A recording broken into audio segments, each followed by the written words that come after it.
તમારી મૂર્તિ વિના મારા નાથ રે બીજું મને આપશો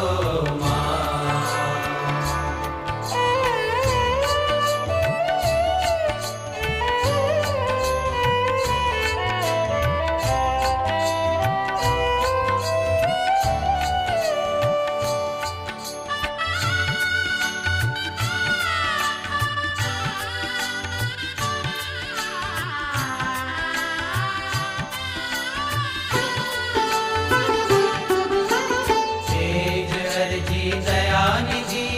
देव रे तेज अर्जी दया